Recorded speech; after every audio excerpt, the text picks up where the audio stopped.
Cuando hablamos de políticas nacionales de ciberseguridad, una política que cubra los diferentes sectores y no sea específicamente referida a un tipo de negocio, tenemos que pensar de una manera incluyente, de una manera integral a nivel país. Entonces, ¿cómo empezar? ¿Cómo hacer esto? Podemos tomar en cuenta, por ejemplo, este resumen que de alguna manera presenta las diferentes formas, tipos y niveles de amenazas que puedan existir. Es un perfil de amenazas que ha sido desarrollado a nivel internacional, no es autoría mía, pero he visto que puede ayudarnos a pensar de esa manera integral, de una manera estratégica como país. Es una pirámide con colorimetría donde a simple vista se puede apreciar que hay temas de largo alcance, masivos, y hay temas que son muy reducidos, pero el impacto es mucho mayor. El impacto puede ser financiero, el impacto puede ser muy catastrófico. Quizás la facilidad o la complejidad haga que esto sea menos probable, pero tiene mayor impacto.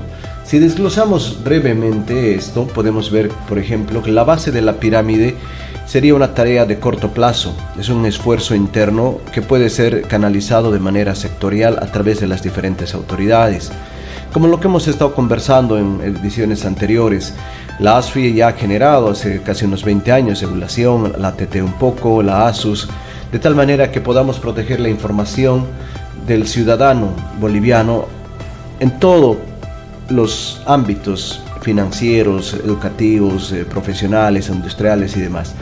En este nivel, por ejemplo, tenemos ataques de baja complejidad, script kiddies, que son personas que normalmente utilizan, descargan herramientas y hacen hacking a través de escaneos automatizados. Pueden ser errores de alguien que no es necesariamente un delincuente cibernético, pero está probando, está en ese momento de decisión si se va a un lado o no.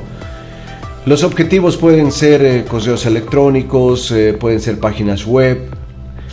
No necesariamente hay una intención de lucro, puede ser una intención a veces de prueba. También tenemos ataques de organizaciones criminales no dedicadas, por ejemplo, este tema de los fraudes que están ocurriendo con maletas, fraudes de delincuentes ocasionales que están pasando del ámbito físico al ámbito digital. Programadores o personal que no está satisfecho, es una venganza, un sabotaje, ataques de denegación, ataques de robo de identidad y cosas así. Pero es un tema de corto plazo, se puede regular a través del esfuerzo interno de las mismas empresas u organizaciones y también a través del esfuerzo sectorial de las autoridades de regulación. Después viene un nivel de mediano plazo, donde ya requerimos un esfuerzo nacional. Tiene que haber una tarea conjunta entre los diferentes actores de regulación, los diferentes actores que tenemos a nivel país. Por ejemplo, esto tiene que escalarse ya a un nivel no solo de regulación, sino a un nivel de legislación. Aquí tenemos ya en una capa 3 atacantes de grupos criminales, hacktivismo, que están utilizando todos los datos, todas las páginas para crear cierta tendencia con matices políticos, religiosos y demás. Y hay crimen organizado. Los objetivos pueden ser robo de credenciales personales, denegación a servicios más críticos. El impacto puede ser pérdida de precisamente la disponibilidad, afectación a la marca.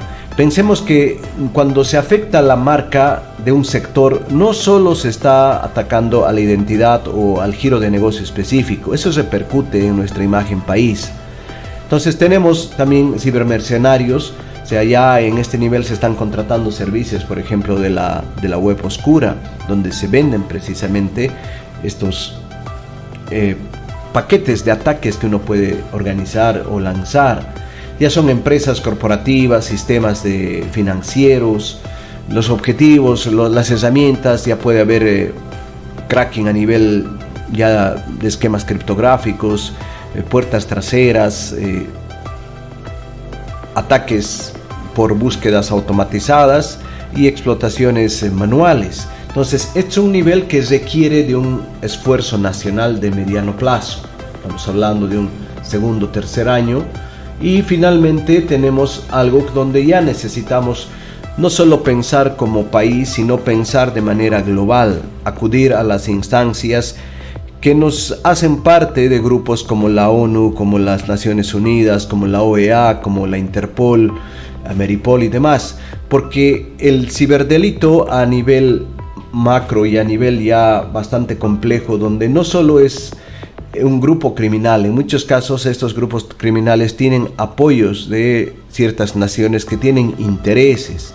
Entonces no se puede pensar en combatir todo esto de una manera aislada como país, sino tenemos que unirnos, tenemos que hacer ese esfuerzo internacional y estamos hablando de un largo plazo. Aquí tenemos, por ejemplo, espionaje. Pensemos que no hay una identificación, acá tenemos que quitarle esa identidad de que nos va a espiar el país Chile, nos va a espiar el país Argentina, sino más bien puede ser que dentro del país Chile hay organizaciones que se dedican, por ejemplo, al contrabando, a la trata y tráfico de personas, al narcotráfico, que están interesados en conocer los esfuerzos país que estamos haciendo, por ejemplo, para combatir esto. Entonces es un tipo de espionaje que no está a nivel necesariamente, pero tampoco le vamos a quitar eso, ¿no? A veces los países definen estrategias geopolíticas y la historia nos ha mostrado que siempre ha habido esto, ¿no? Siempre hemos tenido ese interés por saber qué está haciendo tu vecino para ver si pones las barbas en remojo, como decimos, y pensar si hace algo que te va a afectar, necesariamente tienes que prepararte. Pero quitando ese matiz de espionaje a nivel país, pensemos en que pueden haber grupos y crimen organizado, crimen internacional, que está buscando obtener información, está buscando afectar, está buscando hacer espionaje, está buscando, por ejemplo, afectar los proyectos que puedan significar mayor regulación o mayor control. Ya los niveles de ataques y herramientas ya son más sofisticados. Ya hay producción específica, ya se hablan de esquemas, por ejemplo, de ataques APTs, se habla de exploits ya extremadamente combinados y analizados, difíciles de detectar por las herramientas comunes. Normalmente, si nosotros pensamos, para ir cesando esta breve reflexión, en los niveles más bajos, si hablamos de capa 1 y capa 2, podemos pensar que nuestras herramientas actuales van a ayudarnos. En un nivel 3 y 4 ya tenemos que pensar que además de herramientas tenemos que pasar a grupos, por ejemplo, de ciberincidentes, grupos que involucren a operadores que puedan proteger a nivel país. Y finalmente el grupo mayor, que es a nivel internacional. Lamentablemente, si vemos muchas estadísticas internacionales, muchos eventos, Bolivia se está haciendo a un lado. Entendemos que en algún momento quiere tener una posición particular y especial respecto a la política que adoptan otros países. Lamentablemente, en el caso de la tecnología, solo tenemos la posición, si estamos viviendo con ella, tenemos que adecuarnos al tipo de riesgos. No va a haber un riesgo que se haga para países con cierta tendencia política u otra. Aquí el ciberdelito es muy inclusivo, muy general, suficiente que tengamos una conexión a internet como país, como usuarios, vamos a poder tener o vamos a estar a merced de estos atacantes.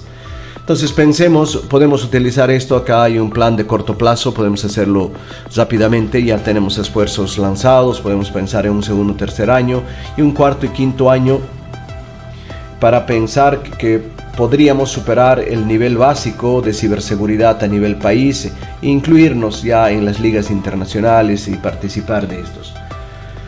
Necesitamos la acción, la interacción de las comunidades profesionales. Estamos impulsando, por ejemplo, mucho la transformación digital.